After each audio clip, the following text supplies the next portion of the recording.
This video is going to be a little different because I officially have a podcast called The Scoop with Erica Kroopin. Welcome to The Scoop with Erica Kroopin. And now here's Erica. In today's episode, we are going to talk about sending out rate increase letters and route density. So if you are interested in hearing all about that, make sure you tune in. I did want to let you guys know this. I'm doing something a little different. I am recording a YouTube video and I'm podcasting, all while my entire family is at home. I'm hoping this is going to go well. We'll see what's going to happen. It's been increasingly hard to record and do all the things with the construction and with the family at home. But you know, I'm a girl on a mission and I'm trying to make things happen. And while I've been doing all the things, I've also been sending out rate increase letters over the past month. It has not been easy, but it is something that has needed to happen for a long time. And I have been just dragging my feet on doing it because at the beginning of the year, I had decided to not take the dog poop anymore. And I just couldn't bring myself to say, hey, we're no longer going to take the dog poop.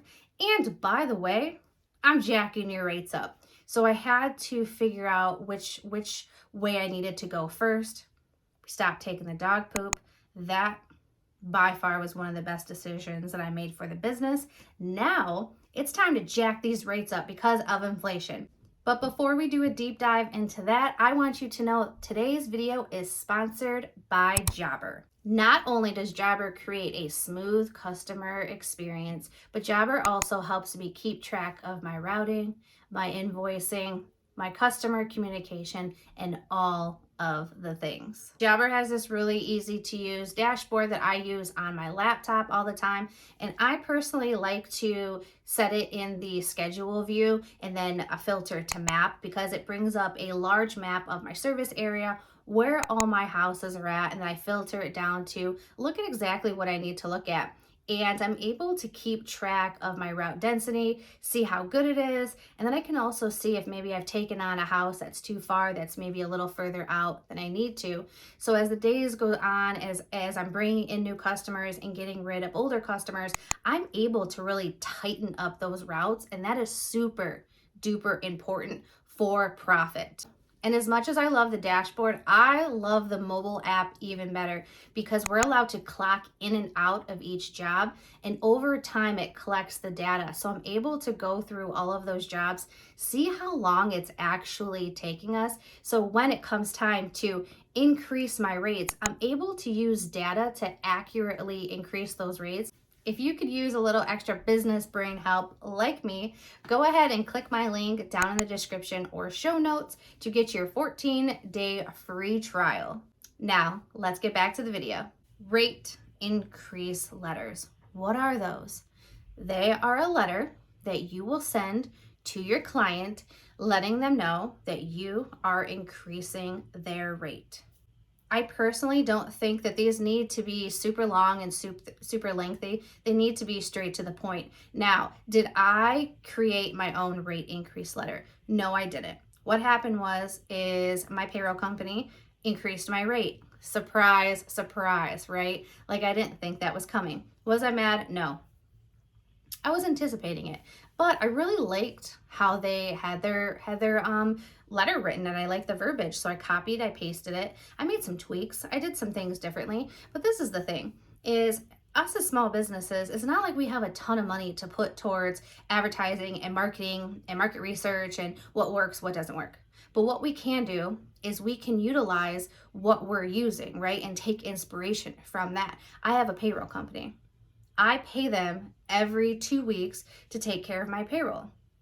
It just so happened that they sent me a letter. I liked it. So I took inspiration from that and I'm going to use that for my business. But that's the cool thing. You can open your eyes and you can look around and you can see these other big businesses that have been in business. They do the market research, they got the teams, they got the people, they got the deep pockets to be able to do all the things. So if we pay close enough attention, right, we can do those things as well, put our own little flavor on it, and make it work for our business, and do that thing where they say like work hard or work smart, not hard. I like to do both. You know, I'm a hard worker and I like to work smart. But if I can figure out an easier way to do stuff, trust me, I'm going to do it that way. Did I want to raise my prices? Yes and no.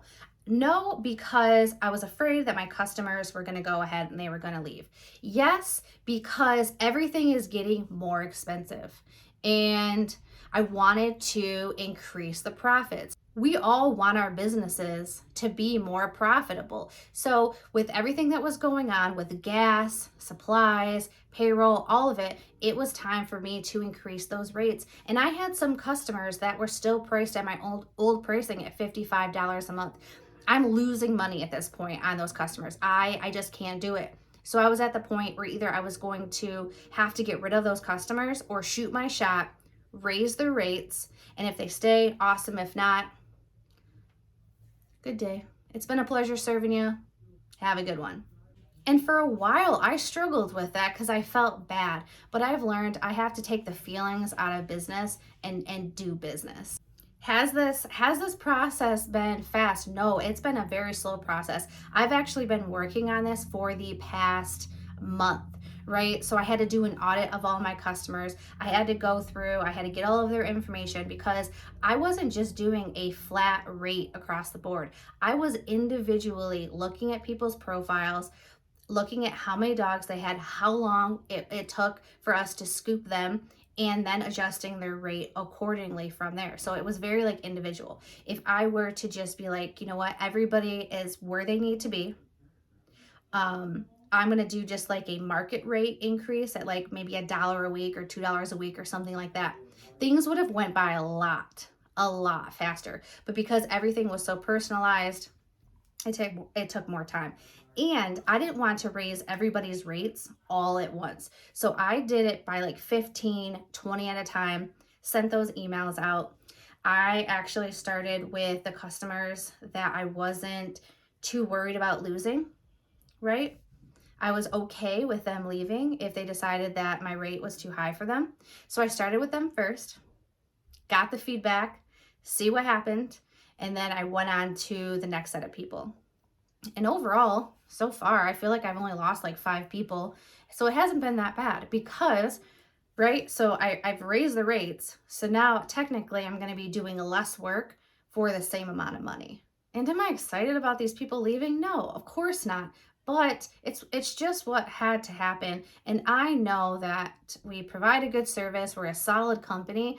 So I will be able to fill those spots and get the customers at the price in the area with the type of yard, my ideal customer. Eventually, with networking and marketing and being diligent, I will be able to fill those spots. And I feel very confident about that.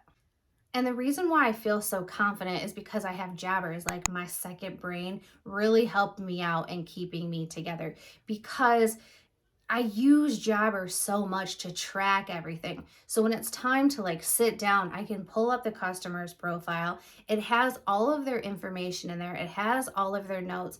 It has all of their timestamps. So I'm able to raise those rates. And say, for instance, a customer challenges me. They're like, "You're not even in my yard that long." I can bring it up and be like, no, actually, it's an average of 18 minutes that we're in your yard. And due to that, this is where your price falls now.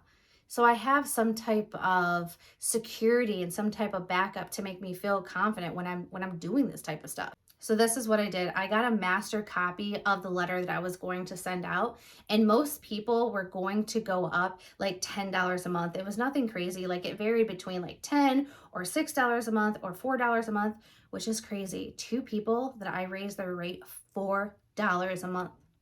They were paying $55. I raised their rate $4 a month, and they're the ones that canceled.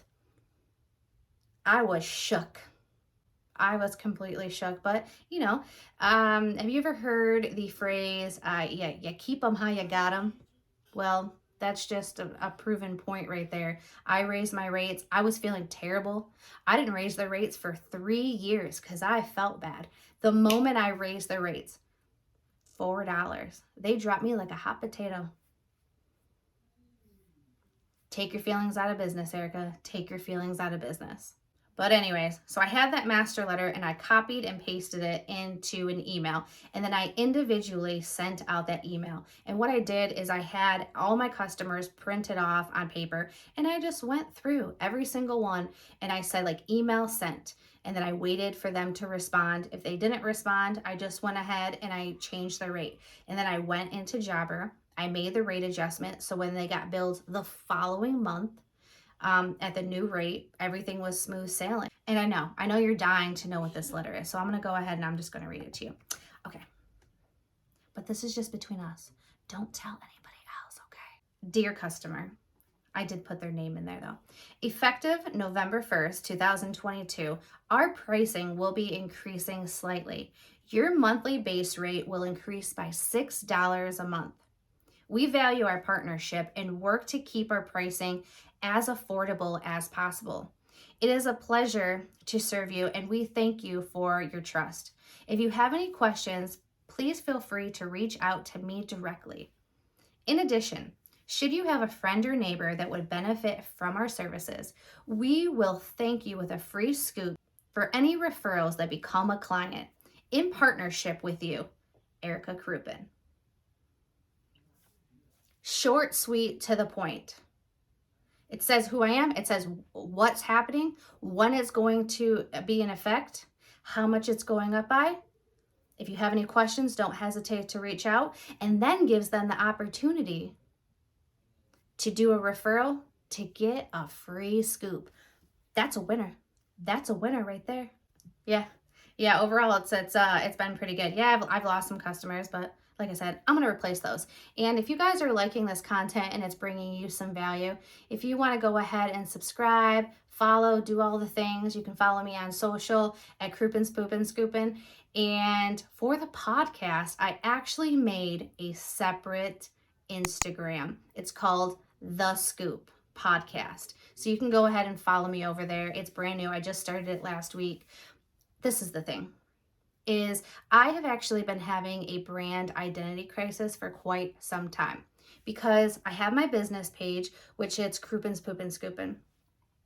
And on Facebook, it's mainly customers. I do actually have a lot of you guys that follow me on there, and thank you so much. I truly appreciate it.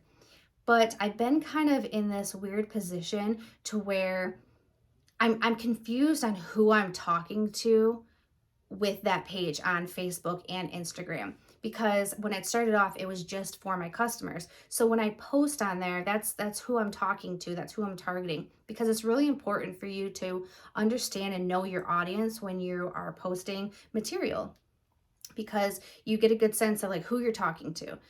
But I felt like if I wanted to post stuff about, teaching people how to do the poop scooping stuff, I didn't want to necessarily post that on my Instagram for my business page, because like my customers were on there and I just did not feel comfortable with it.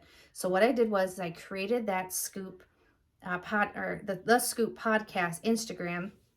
So moving forward, anything that I do social media wise that is for you guys, the ones that are, wanting to start a business, you're wanting to know this part of it, you're not like a customer of mine when it comes to poop scooping, that's where I'm going to post that content at, that side of me. Because on the other page, I do want to keep that more professional, more for customers. But if you want to go over there to get inspiration for, things that I post for my customers, marketing material,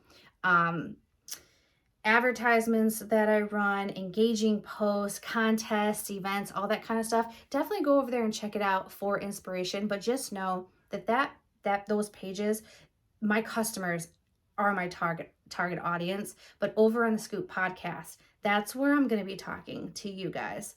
And that's where I really want to build a community for my social media stuff that I am trying to grow. because without you guys, I wouldn't have a community. So thank you so much. I appreciate it. Well, that's going to be a perfect segue into growing, because when you grow, the importance of route density is crazy. It's crazy important. All right. So we increased our rates, right? So our man hour rate is higher because we increased our rates. We're averaging, I don't know, 3 houses an hour. Say, for instance, if we're charging $20 a yard, we're averaging 3, that's $60 an hour. Okay, perfect. How are we going to do that? Route density. We're going to try to get our houses as close as possible, because you don't want to be driving 25 minutes to one house, 17 minutes to another house. Windshield time, you're not making any money. That is waste of time. So you're going to want to try to get all of those houses within a 1, 2, 3, 4, 5 mile radius. All of my houses, pretty much, except for 3 of them, within like a 10-mile radius of my house. And I love that. I love when I pull up my little map on Jobber, I see a big cluster of houses all together. But what really bums me out is when I see a couple houses that are like far out. I'm like, oh my gosh, that's a 25-minute drive. That's a 35-minute drive home with traffic. Oh, I'm driving 18 minutes out here. And it's just, it's stupid. I don't like it. So I'm trying to just get my houses as close as possible. Now, the reason why I do drive out for this one area is because it's an HOA. I was going to drop them. I had dropped them, but the treasurer reached out to me personally and explained to me what was going on. He asked for my forgiveness. He told me he would expedite my payment. And if I didn't get paid by said date, he would pay me out of his pocket to make sure that I came back on route. Because ever since KPS came on board, they have gotten zero, zilch, nada, no complaints at all. And they would be devastated if they lost us. So, yeah, I'm back. But that account is super profitable. So the drive out there is okay. But because that's like well over $100 just to do that one. But if you're driving super far for $15-$20, it's not making any sense, because you want to think about your profit. You're going to want to think about that bottom line, because profit first. And side note, if you have not read the book Profit First, go ahead and check that out. I'll actually include a link down in like the show notes or description for you to go ahead and check that out. Don't get super duper inspired and run out and go open up 5 bank accounts right away. Read the book, digest the book, come up with a plan. Maybe listen to the book again and then move forward, because I just opened up all these bank accounts and I was like, profit first, we're doing this. I'm going to get super duper organized. I got super duper overwhelmed. Things did not go well, but I took a step back. I read the book again. I chilled out. I came up with a plan, and now I'm working the plan, and it's a much better situation. But definitely check that book out. I believe it's by Mike Michalowicz. I believe that's his name. All right, that was my first podcast / YouTube video / video podcast. And I think it went pretty well. I guess we're going to find out when I do the editing, but we're growing here. We are growing. We are doing we're doing the things. We're overcoming fears, and we're achieving the things that we want to achieve. So I am here for it. Yeah.